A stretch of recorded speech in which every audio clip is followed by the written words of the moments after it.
le patriarcat orthodoxe d'Antioche et de l'Orient, l'éparchie orthodoxe apostolique des rites orientaux de France, d'Espagne et d'Afrique, et la paroisse Théotokos s'organise.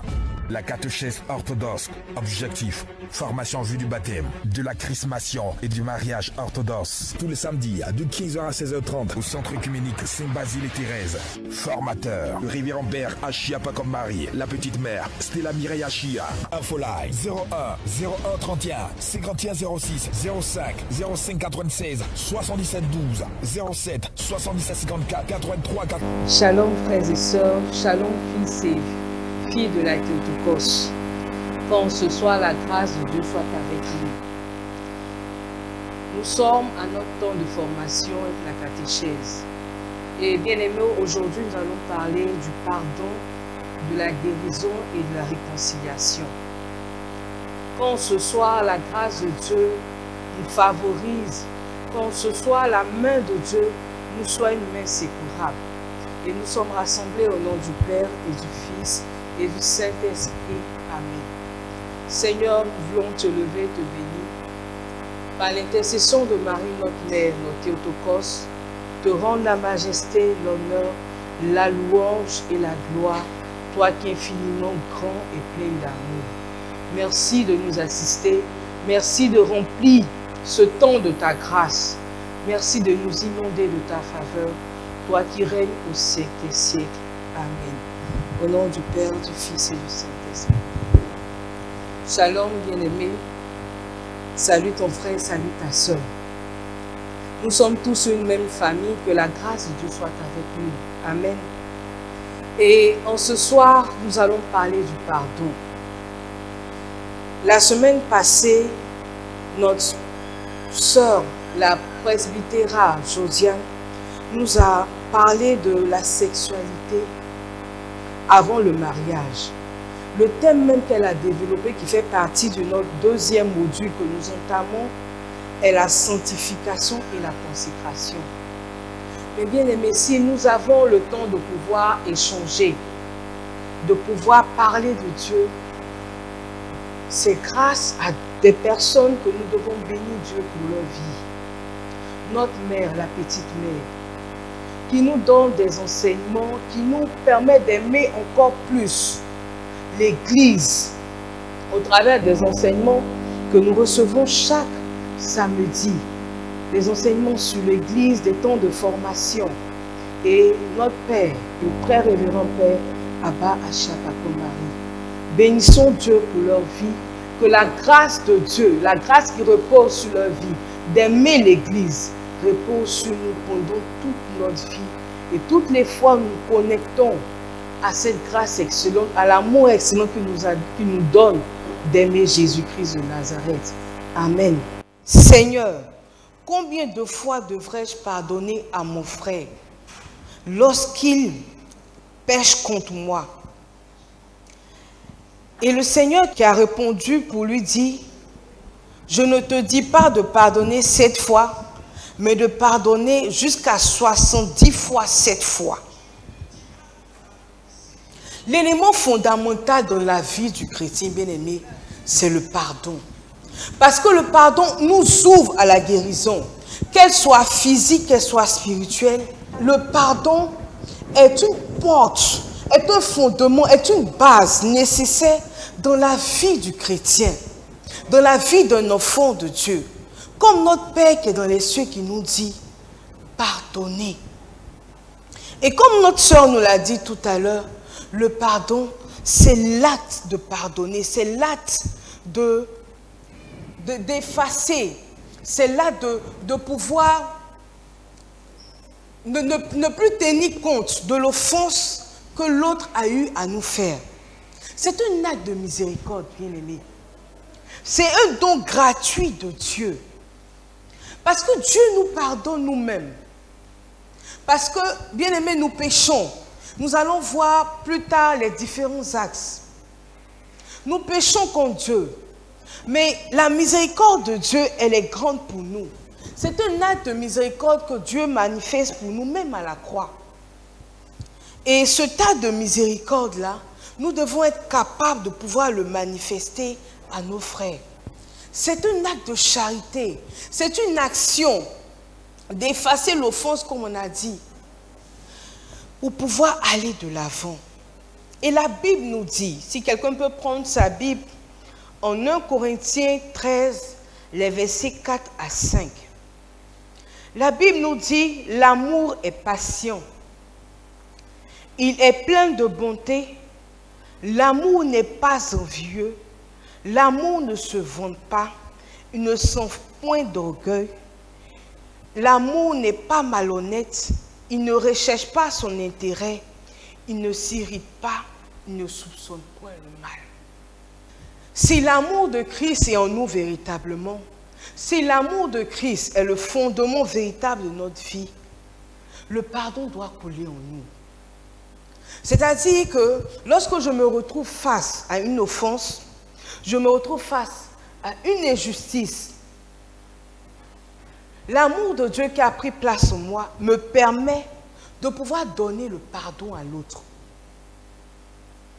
De la même manière que Dieu nous pardonne nos péchés, comme il le dit dans le Notre Père, de la même manière que l'amour de Dieu envahit notre vie, de la même manière que l'amour de Dieu, qui n'est pas envieux, doit nous permettre d'aimer nos frères. L'amour est patient. Nous manifestons très souvent beaucoup de colère. Nous manifestons souvent beaucoup de haine. Et cela nous empêche de manifester l'amour de Dieu qui nous conduit dans le pardon. Bien-aimés, nous voyons même au travers de nos temps de prière, nous voyons même au travers de nos temps de délivrance, combien de fois le manque de pardon est une porte ouverte pour l'ennemi. Lorsque nous manifestons la haine, nous manifestons l'orgueil, le manque de pardon. Mais de la même manière que nous emprisonnons des vies, de cette même manière que nous-mêmes nous emprisonnons, parce que nous manquons de pardon, nous manquons de paix. Et l'amour de Dieu doit régner en nous. Afin que l'amour de Dieu, qui nous ouvre au pardon sans limite, un amour sans mesure, puisse régner en nous. Ce qui fait la force du chrétien bien-aimé, ce n'est pas le fait de voir un frère devant une offense et de dire par exemple au frère, je te pardonne. Mais lorsque, bien-aimé, lorsque tu t'assois ou tu es couché sur ta couche ou sur ton lit, tu commences à revivre ces difficultés, tu commences à revivre tout ce que tu as eu à vivre avec cette personne. Et sans le vouloir, ton mental est atteint. Tu as des ressentiments face à cette personne. Bien aimé, nous devons marcher dans le surnaturel du pardon, qui consiste à pouvoir pardonner l'offense sans que nos attitudes ne changent. Il faut que lorsque mon frère arrive à commettre une offense, que j'arrive à pardonner sans qu'au fond de moi, il y ait un ressentiment. Sans qu'au fond de moi, l'orgueil se présente, me diminue de telle sorte que je pense que ça serait trop grave de pardonner à mon frère. Non. Dieu est amour et nous devons être amour. Nous devons être capables de donner le pardon sans limite, sans mesure. Nous constatons même dans nos sociétés des faits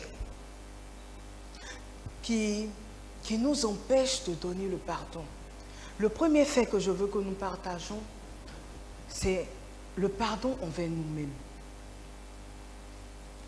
Nous avons dans notre vie, nous avons eu dans notre enfance des situations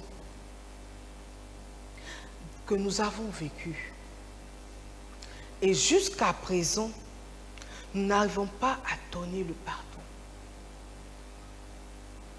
Nous n'arrivons pas à nous pardonner nous-mêmes. Nous n'arrivons pas à nous accepter nous-mêmes. Deux fois même, nous croyons que Dieu même, qui est notre Père, il ne nous aime pas. Si nous n'arrivons pas à nous pardonner, nous ne pouvons pas pardonner à nos frères. Il faut que nous ayons des attitudes d'enfants de Dieu. C'est-à-dire marcher dans l'amour. Avoir des agissements pour pardonner à nos frères et sœurs.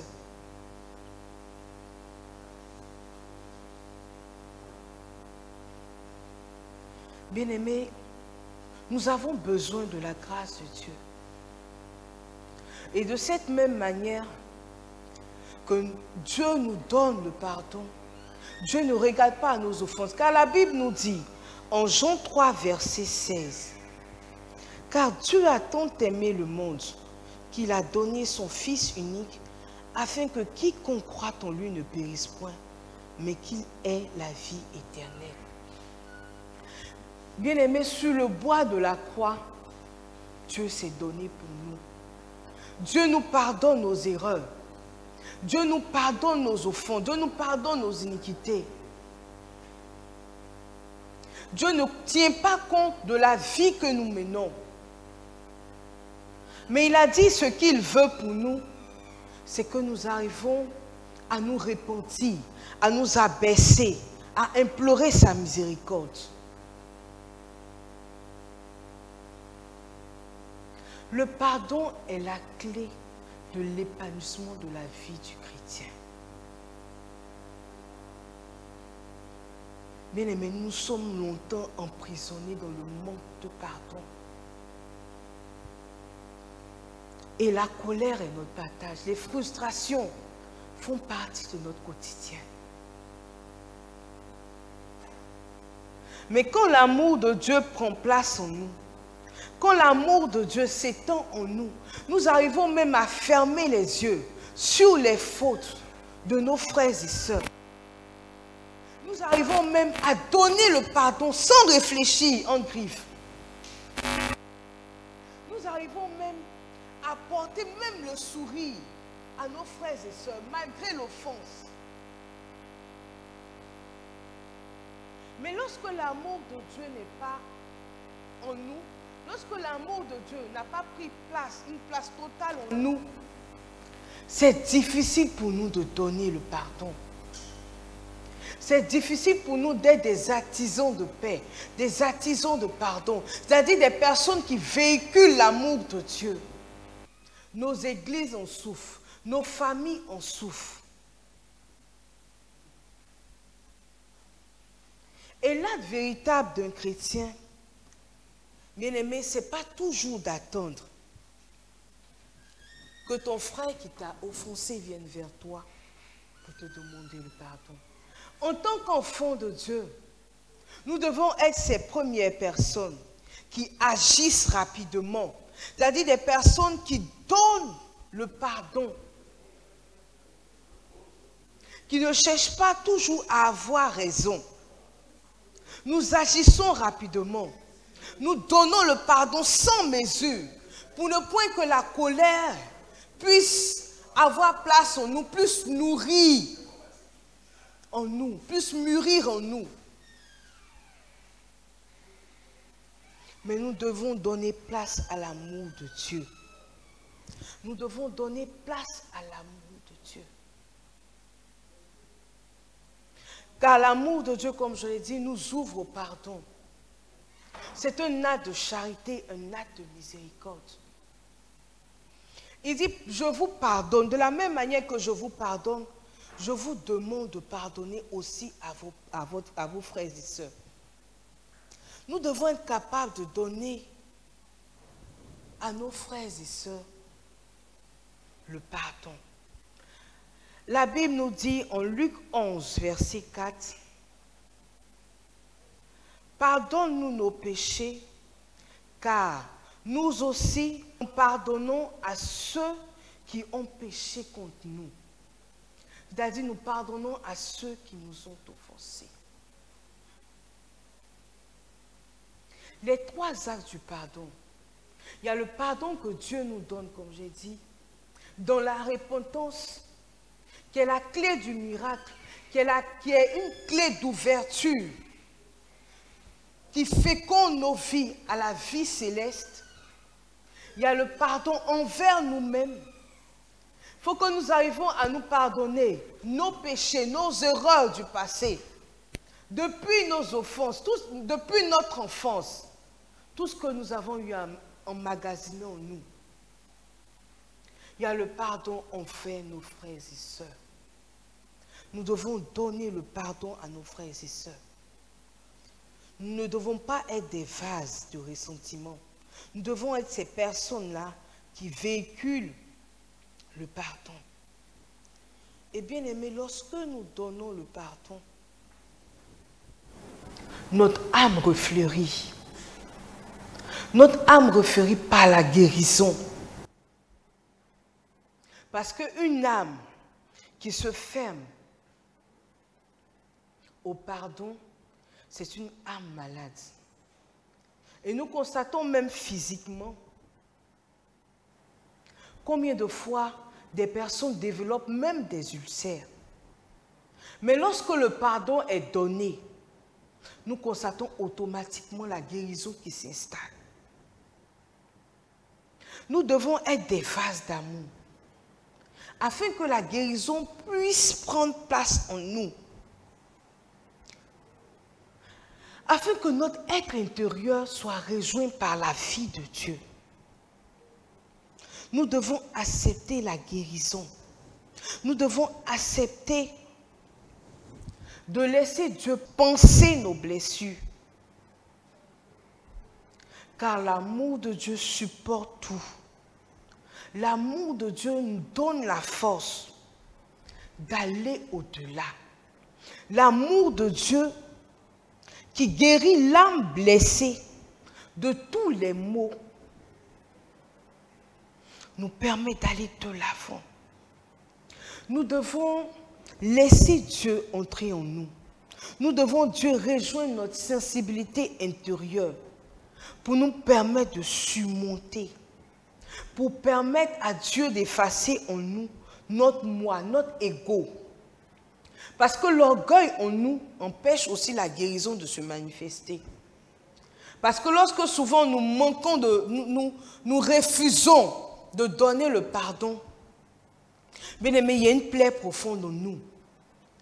Et au fur et à mesure que nous ne pardonnons pas, la plaie, elle est grande. Mais parce que nous sommes tous des enfants de Dieu, et nous nous ouvrons à l'amour et au pardon, nous devons laisser la main de Dieu pouvoir nous rejoindre intérieurement. C'est-à-dire rejoindre notre moi, rejoindre notre fort intérieur, pour guérir depuis même notre conception, depuis même notre enfance, notre conscience. Il faut que nous laissions Dieu rejoindre notre âme blessée, notre âme défigurée par le péché. Et bien aimé, lorsque nous laissons Dieu rejoindre notre vie, défigurée par les blessures, nous devons aussi permettre à nos frères qui sont dans notre entourage d'être rejoints par la grâce de Dieu, par cette guérison. Parce que lorsque la guérison n'a pas pris place en nous, nous comprenons que notre conscience est affectée. Notre conscience est affectée, bien-aimés. Nous constatons souvent même que dans nos vies, il y a même des blocages. Alors que Christ est mort pour nous. Par la repentance, par le pardon que nous donnons, nous ôtons le vieil homme. Nous ôtons l'ancienne vie. Et la guérison que nous recevons nous permet de nous installer dans la vie nouvelle avec Christ. Parce que nous crucifions notre chair, nous crucifions le vieil homme pour accueillir la vie de Dieu en nous, pour accueillir la guérison, pour que Dieu pense nos blessures. Beaucoup de personnes vont voir des psychologues, bien-aimés, pour résoudre des problèmes, pour que la guérison s'installe en eux. Mais la meilleure guérison que nous avons, c'est en Jésus-Christ de Nazareth. Parce que c'est lui qui est le médecin par excellence. C'est lui qui peut aller dans les profondeurs de nos vies, dans les profondeurs de notre histoire, pour nous rejoindre, pour rejoindre l'âme blessée, pour rejoindre l'âme défigurée, afin de créer la libération de notre âme par la guérison intérieure. Je nous invite en ce soir à rentrer dans ce processus de guérison. Ce processus qui nous ouvre à la guérison divine, à la restauration spirituelle de notre être. Que la grâce de Dieu en ce soir nous fasse entrer dans cette guérison totale, afin que l'amertume dans l'âme ne trouve point de place en nous, afin que la tristesse, comme David au psaume 38, verset 6, David qui dit, je suis courbé, abattu au dernier point. Tout le jour, je marche dans la tristesse. Bien-aimé, le péché a mis la tristesse en nous, a creusé des puits, des blessures en nous. C'est ce trouble que laisse le péché en nous. C'est ce trouble-là que Dieu veut guérir.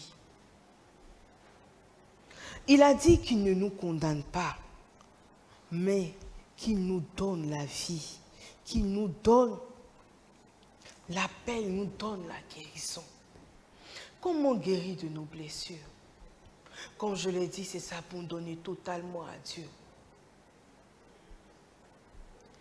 C'est-à-dire que lorsque tu rentres dans une repentance profonde, le Seigneur même te montre là où il y a les blessures dans ta vie.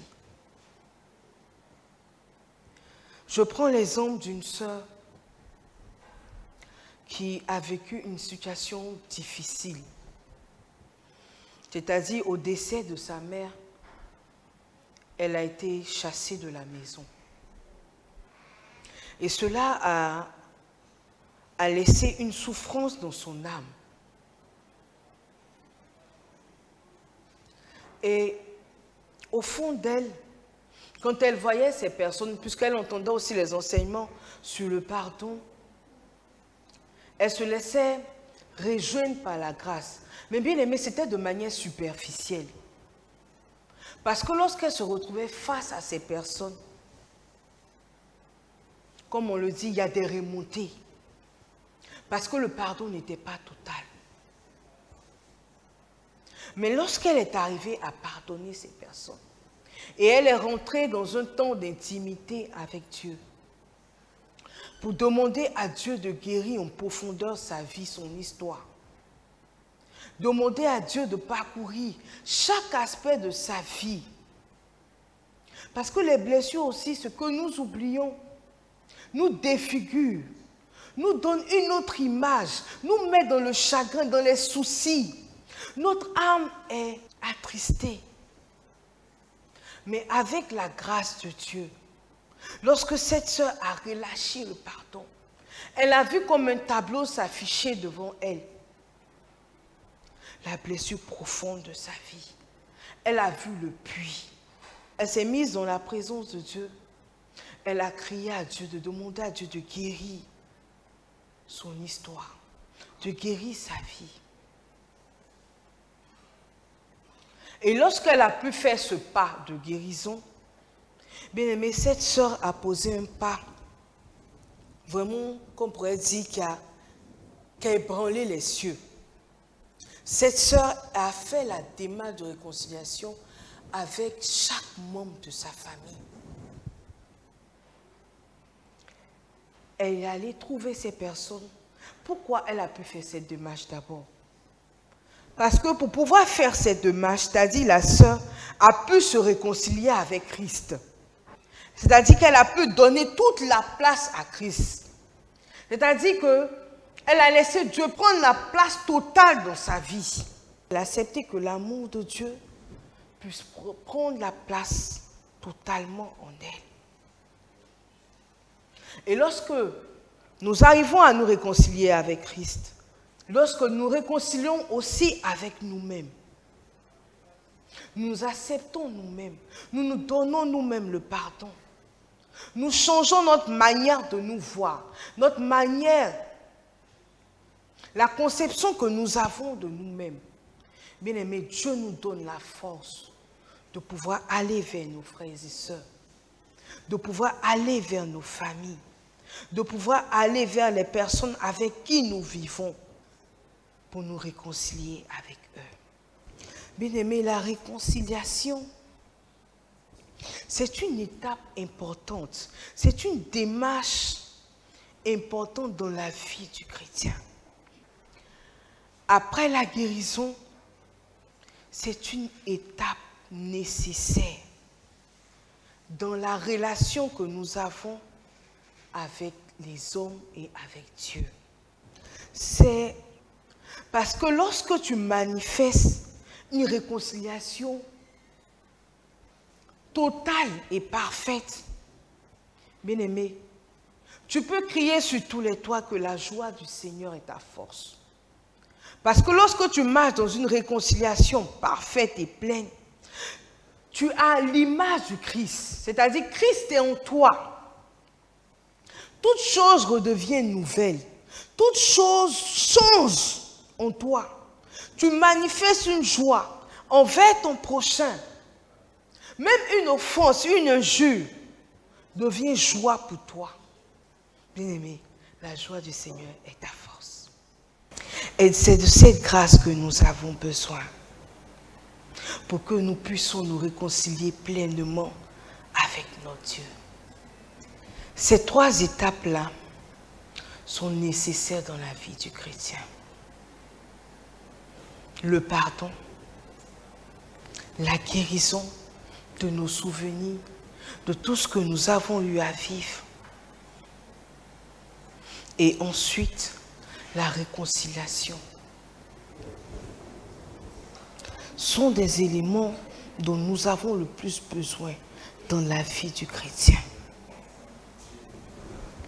Parce que la réconciliation nous permet d'attester aussi en tant qu'enfants de Dieu que nous formons un avec Christ.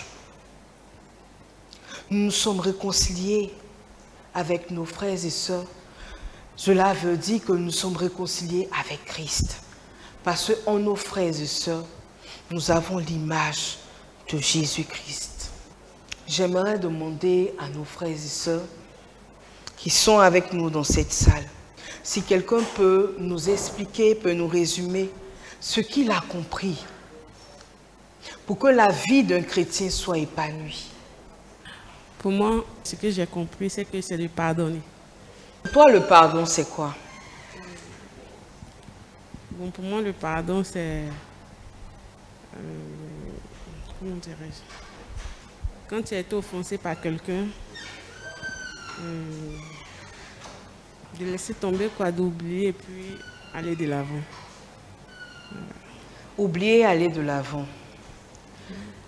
Est-ce que tu oublies totalement sans que ton regard ne change sur cette personne?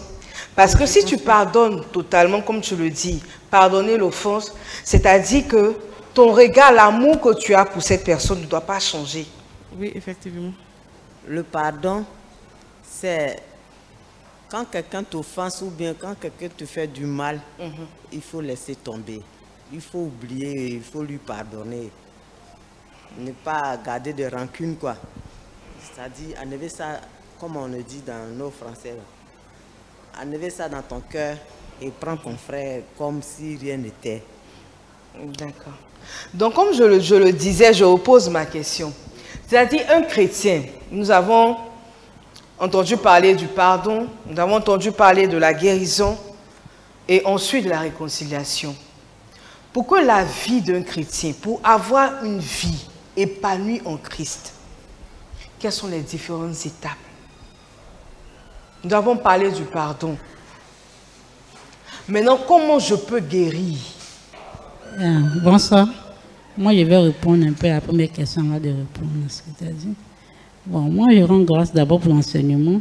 Peut-être que je n'ai pas goûté le début, mais je peux que j'ai entendu, c'est ce que tu as dit, si c'est sœurs. Tu as donné comme l'exemple, si c'est sœurs.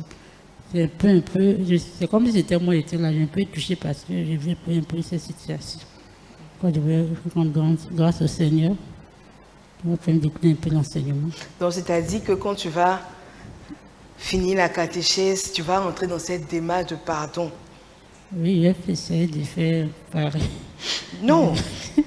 En tant qu'enfant de Dieu, pour pouvoir bénéficier pleinement de la grâce de Dieu, comme on l'a dit, le pardon, c'est le fondement de ta vie. Le pardon nous ouvre, comme on l'a dit, à la guérison. Nous constatons souvent même que dans notre vie, à cause du manque de pardon, d'autres développent des maladies. On a des insomnies inutiles.